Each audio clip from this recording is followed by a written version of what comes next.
Hello guys, paapat na nating pagputi sa mga sili ito ngayon. Tingnan natin, napakarami na muling mga bunga. At mapupula po lahat ang bunga ng ating mga sili. Tingnan po natin, napakaraming bunga ng ating mga sili. Talagang hitik na hitik sa bunga yan.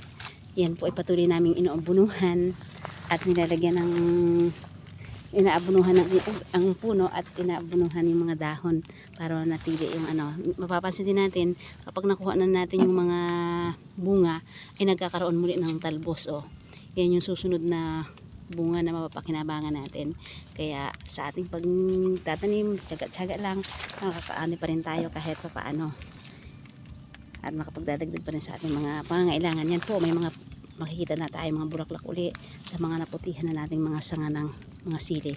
Yan guys, tingnan natin yung kalaparan niya ng ating mga sili. Yan na po ay konting lote lang, pero napapakinabangan at kukuhanan po rin namin ng pandagdag na kita para sa pamilya.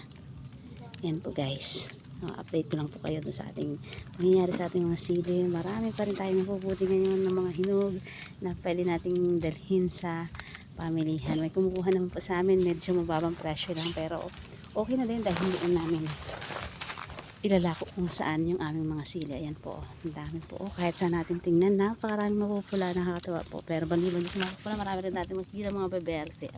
Yan po, thank you guys, follow for more para sa updates ng ating mga silihan.